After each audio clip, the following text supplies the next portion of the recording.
Well, today, Voice of America is broadcasting the second installment of a four-part broadcast series, Boko Haram, Terror, Unmasked, that provides an unprecedented look inside one of the world's deadliest extremist groups. This VOA series draws on 18 hours of raw video recorded by Boko Haram and obtained by VOA. VOA journalists have spent months reviewing and translating the videos and traveling to northeast Nigeria to provide additional in-depth reporting about Boko Haram. In part 2 of our series, Terror Unmasked, secret Boko Haram videos chronicle a failed assault by the terrorist group on a Nigerian army barracks in the town of Banki. Fighters gather in the morning and leaders prep them to kill and be killed. The assault turns to chaos and a murderous retreat into the night. Viewer discretion is advised.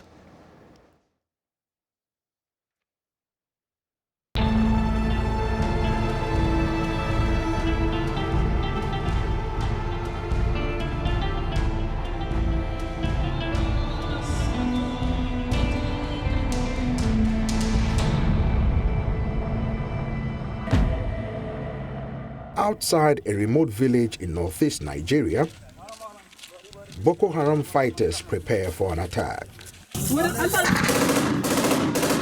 The target, an army barracks defended by heavy guns and a tank. Since 2013, the terror group has launched scores of brazen assaults on government and civilian targets across the northeast.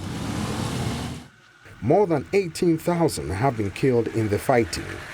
Soldiers, terrorists, innocent civilians.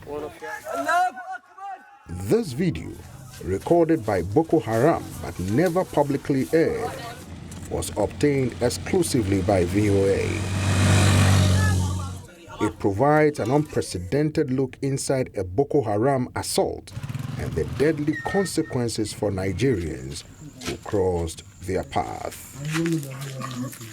Based on satellite images, VOA believes the attack took place at the town of Banki, in an area where Boko Haram operated in late 2014 and 2015. Before the battle, fighters assemble, rifles and RPGs at hand. Many are young men conscripted from their villages to join Boko Haram, some barely in their teens. Commanders address them in Arabic and the local Kanuri language, preparing them to kill and to be killed.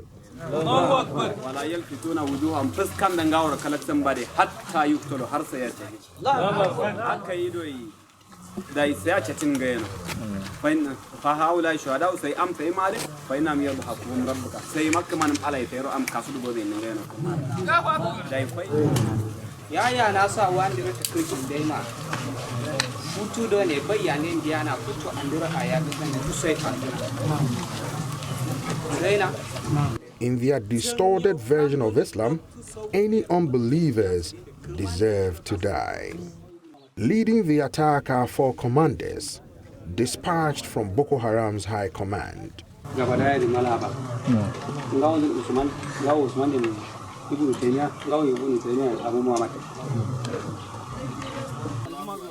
The troops depart, then filter in among homes in a neighborhood next to the barracks. This target is fortified, surrounded by sand dunes, a trench, and a wall. The Boko Haram videographer records from behind the front line. There is shooting, then confusion.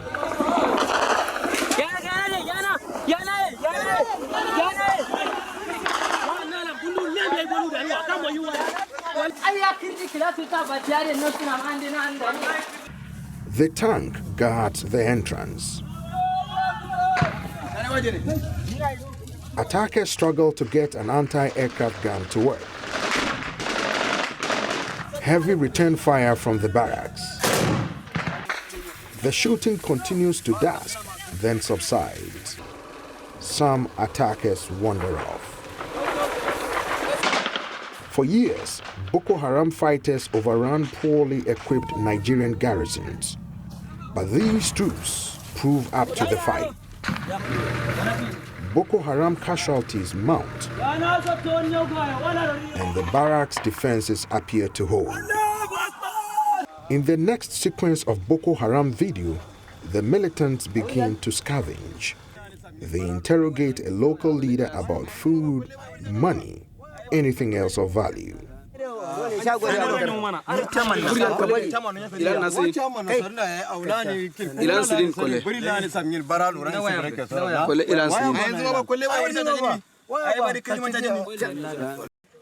They show no mercy.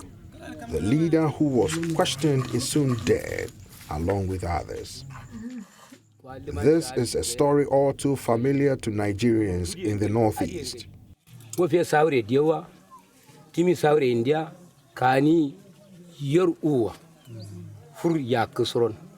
Extortion and summary execution, the signatures of Boko Haram.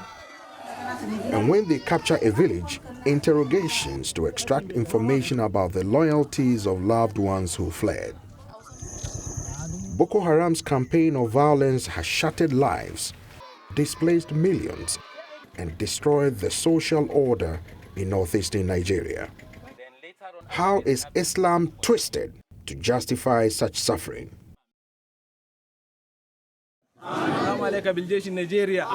Next, hijacking Islam.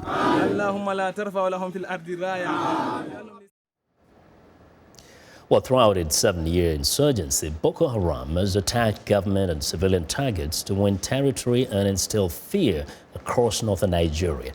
Leaders promise young foot soldiers martyrdom, conscripting them and sending them into battle, lightly armed and with little training. Now, the group has abducted thousands of women and children. With me in the studio today is Jennifer Cooke, Director of the Africa Studies Program at the Center for Strategic and International Studies, to discuss Boko Haram, its tactics, and the fight against it. Jennifer, once again, welcome back. Yeah, thank you, Vincent. Now, for years now, we mentioned it's been over 5 years, the government of Nigeria has been in the fight against Boko Haram. In your assessment, who has an upper hand in this war? That's a very tough answer to a question to answer, because upper hand is and victories. I think we can't really talk about that. I would say that Boko Haram right now is on a back foot. It has been routed from the territories and many of the camps that it held. But its strength has always been in asymmetric attacks, in suicide bombs, in IEDs, in kind of creating disruption and killing the most vulnerable of targets. They've never been a powerful military force, as we've seen from the tapes. Yeah. But they can still be extremely dangerous, even as they are weakened. So as far as their tactics are concerned, they seem like they do get headway. They're making headway in their fight, because they may be unable to decimate a military platoon, but they go to the villages and kill innocent civilians who are not armed at all. That's right. Their tactics have evolved over time, from a bombing in Abuja to bombing the UN headquarters, for example, in 2011. Then they were pushed to the peripheries. When the state of emergency, they moved to the rural areas, taking territories. And now, when they've been cleared from those territories, once again, they're reverting to those asymmetrical tactics. Now, what have been some of the challenges that the Nigerian military has faced as it tries to tackle this big challenge? Well, one is that resilience and flexibility of Boko Haram, which can move across borders and so forth. But, you know, the Nigerian military was never trained for this kind of terrorist insurgency, and it was slow to respond, and there was little political will in the early days to mount an effective response. Alienating some of the communities that are going to be the most important allies by very ham-handed, heavy-handed tactics that left a lot of civilians killed and afraid of the military as well. And then, obviously, there have been some scandals on procurement. Weaponry that was meant to go to the front went into pockets in Abuja. So there have been a kind of a complex of challenges that they faced. They have, I would say, really become much more effective, coordinated, and are working with the countries of the region, Chad, Niger, and Cameroon, to really squeeze Boko Haram. And they have been fairly effective. But it's very hard to fight against those suicide attacks, for example. And as they do this, what has been the role of the international community and how effective has it been? Well, the United States, for example, has worked to train the Nigerian military. There was a lot of friction between them, the U.S. saying they were violating human rights, Nigeria saying you're abandoning us.